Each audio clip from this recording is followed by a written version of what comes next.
안녕하세요. 스포츠 분석 전문 채널 넘버원 강 선생입니다. 수년간 스포츠 분석을 하면서 쌓인 노하우들을 많은 인원들과 함께 소통방에서 공유하고 있습니다. 스포츠는 매번 적중할 수 없습니다. 거짓 채널들에 속지 마시고 강 선생과 함께 소통하실 분들 환영합니다. 매일 프로토 배트맨 위주로 분석해서 공유 중이며 사설토토는 사절입니다. 12월 21일 잉글랜드 프리미어리그 8경기 분석 시작하겠습니다. 첫 번째로 뉴캐슬 대 첼시 경기 알아보겠습니다. 먼저 홈팀 뉴캐슬 유나이티드는 이번 시즌 잦은 부상과 기복 심한 경기력으로 인해 중위권에 갇혀 있다. 에디 하우 감독에게 이번 첼시전은 팬들의 신뢰를 재확인하고 박싱데이 일정으로 넘어가기 전 분위기를 반전시킬 수 있는 중요한 기회다. 뉴캐슬의 핵심은 주포 닉 폴테마드다. 그의 유연한 드리블과 결정력은 첼시의 수비 라인을 괴롭힐 가장 강력한 무기다. 또한 에너자이저 앤서니 고든의 저돌적인 돌파와 전방 압박은 첼시의 후방 빌드업을 방해할 핵심 전술이다. 중원의 사령관 브루노 기마랑이스가 첼시의 기술적인 미드필더들과 거친 몸싸움을 벌이며 주도권을 가져와야 한다. 뉴캐슬은 조디들의 일방적인 함성을 등에 업고 강한 피지컬과 빠른 템포로 첼시를 압박하는 특유의 헤비메탈 축구를 구사할 것이다. 이어서 원정팀 첼시는 엔초 마레스카 감독 체제에서 젊은 선수들의 잠재력이 폭발하며 상위권에 안착했다. 홈과 어웨이에서의 편차도 거의 없으며 올 시즌 원정 경기에서의 퍼포먼스도 대단히 좋다. 첼시의 에이스는 콜 파머다. 그의 천재적인 센스와 왼발킥은 뉴캐슬의 촘촘한 두 줄 수비를 깰 수 있는 치트키가 될 수 있다.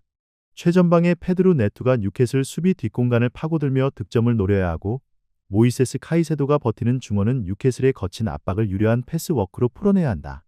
첼시는 점유율을 높여 경기를 지배하려 하겠지만 뉴캐슬의 역습 한 방을 경계하며 밸런스를 유지하는 것이 승부의 관건이다. 올 시즌 성적과 전반적인 경기력을 봤을 때는 첼시가 우세한 것이 사실이지만 세인트 제임스 파크 원정은 변수가 많은 구장이다. 뉴캐슬의 경우 홈에서만큼은 강팀을 상대로도 압도적인 에너지를 뿜어내는 팀이다. 첼시의 젊은 수비진이 뉴캐슬 홈 관중의 야유와 압박감을 견뎌내지 못하고 흔들릴 가능성도 완전 배제할 수는 없다. 두 팀 모두 부상자 명단이 길다는 점도 변수로 작용하기에 충분한 요소다. 접전이 예상된다. 이번 경기 무승부를 추천합니다. 핸디 언어버 및 최종 조합은 고정 댓글 링크를 통해 가족방에서 확인해주세요. 두 번째로 본머스 대 벌리 경기 알아보겠습니다.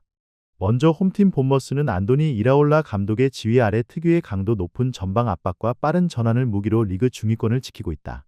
육무가 말해주듯 쉽게 지지 않는 팀이지만 확실한 승리를 위해서는 결정력이 더 필요하다. 본머스의 공격은 폭발적인 윙어 앙투안 세메뇨의 발끝에서 시작된다. 그의 저돌적인 드리블과 슈팅은 벌리의 측면 수비를 허물 핵심 열쇠다. 본머스는 홈팬들의 가까운 응원을 등에 업고 경기 시작부터 벌리의 수비진을 강하게 압박하여 실수를 유발하고 득점으로 연결하는 전략을 취할 것이다. 이어서 원정팀 벌리는 스콧 파커 감독 체제에서 승격 후 잔류를 위해 안간힘을 쓰고 있으나 12패라는 기록이 보여주듯 프리미어리그의 높은 벽을 실감하고 있다. 특히 수비 조직력이 무너지며 대량 실점을 허용하는 경우가 잦다. 벌리는 최전방의 라일 포스터가 버텨주며 연계 플레이를 해야 하고 골키퍼 마르틴 두브라프카가 신들린 선방쇼를 펼쳐야만 승점을 기대할 수 있다. 벌리는 원정의 불리함을 안고 있기에 라인을 최대한 내리고 6탄 방어로 버틴 뒤 콜레오쇼를 활용한 역습 한 방으로 승점을 노리는 실리적인 운영을 택할 것이다. 전력 차이와 현재 분위기가 명확하게 갈리는 매치업이다. 본머스는 홈에서 강팀들을 상대로도 대등한 경기를 펼치는 저력이 있는 반면 벌리는 원정에서 수비 집중력이 급격히 떨어지는 모습을 가지고 있다. 본머스의 강한 압박을 벌리의 빌드업 체계가 견뎌내기 힘들 것으로 보인다. 본머스의 공격진이 벌리의 수비벽을 유린하며 승점 3점짜리 경기를 만들어낼 것이다. 이번 경기 본머스 승을 추천합니다. 핸디 언어버 및 최종 조합은 고정 댓글 링크를 통해 가족방에서 확인해주세요. 세 번째로 브라이턴 대 선더랜드 경기 알아보겠습니다. 먼저 홈팀 브라이턴은 파비안 휘르첼러 감독 체제에서 여전히 매력적인 점유율 축구와 유연한 전술 변화를 보여주고 있다. 하지만 오페가 말해주듯 수비 뒷공간 노출과 결정력 기복이 발목을 잡고 있다. 브라이턴의 핵심은 크랭 미토마 카오루다. 그의 변칙적인 드리블과 돌파는 선덜랜드의 측면 수비를 허물 가장 강력한 무기다. 또한 주포 데니 웰백의 발끝과 결정력에 기대를 건다.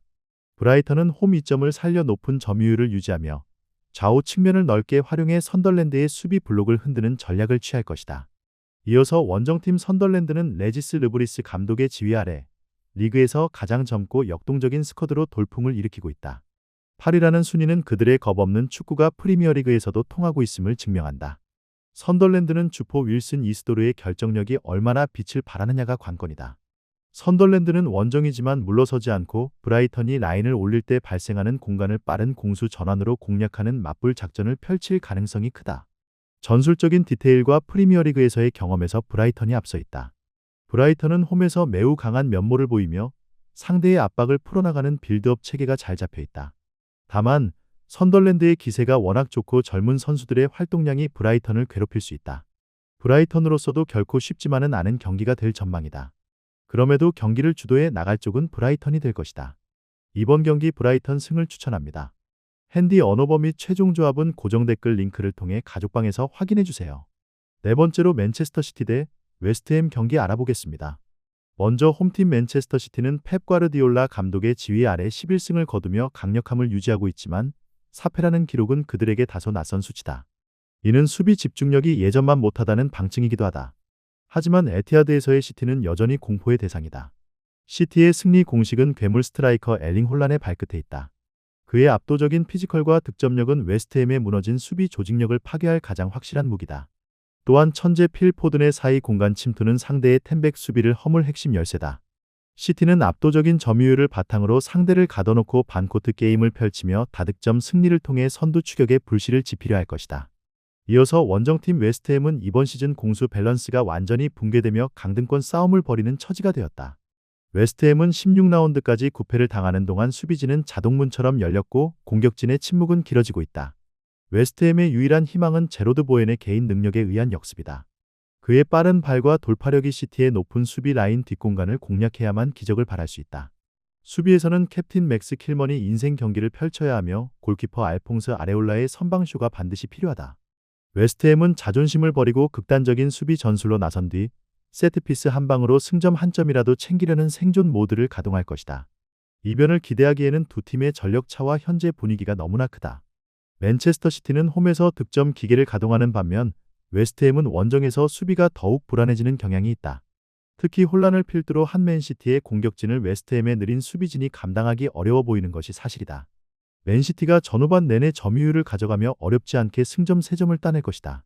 이번 경기 맨체스터 시티 승을 추천합니다. 핸디 언어버 및 최종 조합은 고정 댓글 링크를 통해 가족방에서 확인해 주세요. 다섯 번째로 울버햄튼 대 브렌트포드 경기 알아보겠습니다. 먼저 홈팀 울버햄튼은 그야말로 침몰 직전이다. 17라운드가 되도록 0승이라는 성적표는 구단 역사상 최악의 성적표다. 공수 밸런스가 완전히 붕괴되었고 선수들의 패배 의식도 짙다. 하지만 홈팬들 앞에서 첫 승을 신고해야만 강등권 탈출의 신락 같은 희망이라도 살릴 수 있다. 울버햄튼은 황희찬을 비롯해 공격진의 결정력이 살아나야 하는 것이 최우선 과제다. 특히 부상과 부진을 털고 일어나야 할 황희찬의 저돌적인 돌파와 마무리가 절실하다. 울버햄튼은 전술보다는 정신력으로 무장해 죽기 살기로 덤벼드는 처절한 경기를 펼칠 것이다. 이어서 원정팀 브렌트포드는 키스 앤드류스 감독의 지휘 아래 도깨비 팀의 면모를 보여주고 있다. 8패를 당했지만 6승을 챙길 만큼 공격력은 살아있다. 브렌트포드의 강점은 빠른 역습과 위협적인 세트피스다. 브렌트포드의 핵심과 결정적 무기는 팀 내 최다 득점을 기록 중인 이고르 티아고 나시멘토 호드리게스의 날카로운 결정력이다. 브렌트포드는 울버햄튼이 첫 승을 위해 조급하게 라인을 올릴 것을 역이용할 것이다. 탄탄한 수비 블록을 형성한 뒤 롱볼과 측면 전환을 통해 울버햄튼의 텅 빈 뒷공간을 타격하여 승점 3점을 챙기려 할 것이다. 울버햄튼의 현재 폼은 프리미어리그 수준이라고 보기 어려울 정도로 처참하다. 브렌트포드의 경우 홈과 어웨이에서의 편차가 대단히 큰 팀이며 특히 원정 성적은 처참하기 짝이 없다. 게다가 팀은 현재 부상 병동으로 온전한 라인업을 들고 나올 수 없다. 결정력 난조로 승부를 내지 못할 것이다. 이번 경기 무승부를 추천합니다. 핸디 언어버 및 최종 조합은 고정 댓글 링크를 통해 가족방에서 확인해 주세요. 여섯 번째로 토트넘 대 리버풀 경기 알아보겠습니다. 먼저 홈팀 토트넘은 토마스 프랭크 감독의 공격 축구가 이번 시즌 들어 상대에게 간파당하며 고전하고 있다. 11위라는 순위는 비극의 위상에 걸맞지 않는다. 토트넘의 반등 열쇠는 역시 주포 히샬리송 지안드라지의 발끝과 결정력에 달려있다고 볼 수 있다. 그의 슈팅 능력과 뒷공간 침투는 리버풀의 높은 수비 라인을 공략할 가장 치명적인 무기다. 특히 리버풀전 통산 기록이 좋은 리버풀 킬러의 면모를 다시 한번 보여줘야 합니다. 토트넘은 홈팬들의 응원을 등에 업고 수비 위험을 감수하더라도 라인을 올리고 맞불을 놓는 특유의 공격 전술로 승점 3점을 노릴 것이다. 이어서 원정팀 리버풀은 아르네 슬롯 감독 체제 하에 전술적 완성도를 높이려 하고 있으나 수비 집중력 저하로 인해 예상보다 많은 패배를 기록 중다. 7위라는 성적은 챔피언스리그 티켓 경쟁에서 밀려날 위기를 의미한다. 리버풀의 핵심은 여전히 킹 모하메드 살라다. 그의 빠른 스피드와 결정력은 토트넘의 넓은 뒷공간을 유린할 주목이다. 또한 중원에서 알렉시스 맥알리스터와 도미니크 소보슬러이의 기동력이 살아나야 토트넘의 압박을 풀어낼 수 있다. 리버풀은 최근 원정 경기에서 수비가 흔들리는 모습을 보였기에 알리송 베커 골키퍼의 선방 능력에 기대를 걸어야 한다. 리버풀은 토트넘이 공격적으로 나올 때 발생하는 배후 공간을 살라의 속도로 공략하는 빠른 역습 전술을 준비할 것이다. 두 팀 모두 공격적인 성향이 강하고 수비가 불안하다는 공통점이 있어 골이 많이 터지는 경기가 될 가능성이 높다. 토트넘은 홈 이점이 있지만 최근 기세가 꺾였고 리버풀은 객관적 전력에서 앞서지만 원정에서의 기복이 심하다. 두 팀 모두 핵심 선수들의 이탈이라는 악재까지 안고 있다. 결코 어느 한쪽의 일방적인 경기가 되지 않을 것이며 스쿼드 퀄리티에서 앞서는 리버풀이 신승을 거둘 것이다. 이번 경기 리버풀 승을 추천합니다. 핸디 언어버 및 최종 조합은 고정 댓글 링크를 통해 가족방에서 확인해주세요. 7번째로 에버턴 대 아스날 경기 알아보겠습니다. 먼저 홈팀 에버턴은 데이비드 모예스 감독의 지휘 아래 홈구장인 힐 디킨슨 스타디움을 난공불락의 요새로 만들고 있다. 9위라는 순위는 그들이 더 이상 강등권을 걱정하는 팀이 아님을 증명한다. 에버턴의 무기는 강력한 피지컬과 직선적인 역습이다. 팀의 주포 일리만 은디아이의 날카로운 발끝과 결정력은 아스널의 수비진을 괴롭힐 주무기이며 수비의 핵 제임스 타코우스키가 버티고 있는 통곡의 벽라인은 아스널의 파상 공세를 막아낼 준비를 마쳤다. 에버턴은 홈팬들의 열광적인 응원을 등에 업고 점유율을 내주더라도 끈적한 수비 후 세트피스 한 방으로 대열을 낚으려 할 것이다. 이어서 원정팀 아스널은 미켈 아르테타 감독의 완벽주의 철학이 그라운드 위에 구현되며 리그 선두를 달리고 있다. 11승을 거두는 동안 공수 밸런스가 완벽에 가까웠다. 아스널의 강점은 유기적인 포지셔닝과 측면 파괴력이다. 에이스 부카요 사카와 캡틴 마르틴 웨데고르의 우측 라인은 리그 최강의 파괴력을 자랑하며 에버턴의 왼쪽 수비를 집요하게 공략할 것이다. 중원의 데클란 라이스는 에버턴의 거친 압박을 견뎌내며 볼 배급의 줄기 역할을 할 것이고 수비진의 윌리엄 살리바와 가브리엘 마갈량이스는 에버턴의 롱볼 축구를 사전에 차단할 것이다. 아스널은 원정이지만 압도적인 점유율로 경기를 지배하고 에버턴의 밀집 수비를 템포 조절과 부분 전술로 허물어뜨리려 할 것이다.